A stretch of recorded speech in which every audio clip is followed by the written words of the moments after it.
Grievances की बैठक थी जिसमें आप भी मौजूद थे, सब साथी, आपका बहुत बहुत धन्यवाद। 13 क्वेश्चन थे, 5 पुराने थे, 8 नए थे, 7 हो गए, 6 रह गए और 6 भी मान के चलो अच्छी जिम्मेदारी के साथ निपटारा किया सबका। केसों की बड़ी गहरी से पढ़ के लिख के उनको समझ के हम तैयारी करके केसों का निपटारा करते हैं। क्या निर्देश दिए गए सर अधिकारी? निर्देश तो 7 तो हो गए, निर्देश क्या था वो तो फाइल हो गए और 6 के लिए आगे ड्यूटी लग गई अधिकारियों की। ओवरलोडिंग को लेके ज़्यादा शिकायतें मिली, ओवरलोडिंग और माइनिंग को लेके, और पुरानी शिकायतें हैं, ये आज तक निपटारा नहीं हो पाया, जबकि 5 से 6 हज़ार ओवरलोड डंपर यहाँ से रोजाना निकलते हैं। देखिए नेशनल हाईवे है ना, नेशनल हाईवे पे ट्रैफिक तो चलेगी खूब, उसमें जो हमारा काम है पुलिस का वो पुलिस करेगी, इसको ओवरलोडिंग को चलने नहीं देंगे, रोकेंगे उसको। और हम समझते हैं अभी सड़कें मजबूत बनेगी, अधिकारियों को बोल दिया जो हमारे राष्ट्रीय मार्ग के अधिकारी हैं। सर इसके लिए एक मुख्यालय स्तर पे हस्तक्षेप की भी बात सामने आई है, तो क्या उसे लेके भी आपकी तरफ से कोई प्रयास किए जाएंगे? देखिए उसकी जानकारी मेरे को नहीं है, मैं आपको सच कह रहा हूँ ये बात। अब कोई होगी ऐसी तो जानकारी लेंगे, लेकिन न्याय की बात करेंगे। सर किसान आंदोलन चल रहा है, किसान नेता जगदीप डल्लेवाल की हालत खराब है, कब तक ये सुलझेगा? देखिए किसान आंदोलन हमारे यहाँ नहीं है, वो तो पंजाब का मसला पंजाब वाले जाने। हमारे तो मुख्यमंत्री जी ने गारंटी के साथ कह दिया, वो नोटिफिकेशन कर दिया भाई हम गारंटी के साथ MSP पे खरीदेंगे। यही किसान चाहते थे, किसानों की बात मान ली, कोई दिक्कत नहीं है। वैसे भी मैं आपकी जानकारी के लिए बताता हूँ, पूरे भारत में 121 लाख मीट्रिक टन हरियाणा पंजाब से अनाज खरीदती है केंद्र की सरकार, और जिसमें 50 लाख मीट्रिक टन हरियाणा से और 71 लाख मीट्रिक टन पंजाब से। पंजाब से सबसे ज़्यादा अनाज खरीदा जाता है, सबसे ज़्यादा पैसा केंद्र का पंजाब में जाता है। किसान पंजाब का खुशहाल है, लेकिन ये एजिटेशन आंदोलन से तो विकास बाधित होता है, ये किसान भाइयों ने भी समझना चाहिए। प्रदेश अपना ही है, अब पंजाब के अंदर जो एजिटेशन चल रहा है उससे वहाँ का सेलर वाला कोई बिहार चले गया, कोई उत्तर प्रदेश चले गया।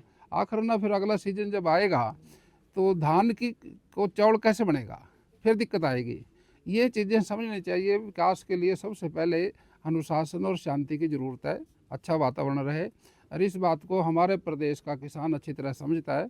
और प्रदेश अब विकासशील रास्ते पे आगे बढ़ रहा है, नॉन स्टॉप हरियाणा आगे चल रहा है ये। और मैं समझता हूँ इसमें सबसे बड़ा जो काम था, हमारे 2 मुख्यमंत्री बने, हमारे मनोहर लाल खट्टर जी और उसके बाद नायब सैनी जी। मनोहर लाल खट्टर जी ने 9 पर्ची 9 खर्ची की जो नीति बनाई, उससे सरकार बनने में बड़ा सहयोग मिला। और नायब सैनी का मिलना, उसका गेट खुला रहना 24 घंटे, मुख्यमंत्री का कोई मिले कोई आए, और वो किसानों की चिंता करता है। वो किसान परिवार से है, 2-2 हज़ार रुपये तो सूखे के दे दिए। और मैं समझता हूँ भाई 72 घंटे में किसान के खाते में पैसे आ जाते हैं। पहले किसान का पैसा आड़ती के खाते में जाता था, अब जिसका माल उसी का खाता, जो बेचेगा उसी के खाते में जाएगा, दूसरे खाते में नहीं जाएगा पैसा। तो यहाँ तो खुश हैं लोग, यहाँ तो कोई दिक्कत ही नहीं है। सर आपके द्वारा एक बयान दिया गया था गाय के गोबर से परमाणु शक्ति को कम करने का। देखिए गाय, इसको बेतुका बयान बता रहा है। देखिए बेतुकी बात, जो चीज़ समझ में ना आए ना फिर वो बेतुकी लगती है। किसी साइंटिस्ट से बाबा नानक से पूछ लिया भाई कितने सूरज कितनी पृथ्वी, बाबा नानक ने कह दिया नेक सूरज नेक पृथ्वी। तो अब इसको बेतुका कहोगे आप? साइंस अब तक वहाँ नहीं गई। साइंस जब जाएगी, धर्म जोड़ता है, साइंस तोड़ती है। आप धर्म पे भी चलिए। हमारी गाय जो है, गौ माता है, गंगा है, गै से गीता है। हमारा संदेश इससे कल्याण होता है, सब जीवों का कल्याण इन्हीं बातों से होगा भारतवर्ष के अंदर। और इतिहास जो है वो भारतवर्ष का ही है।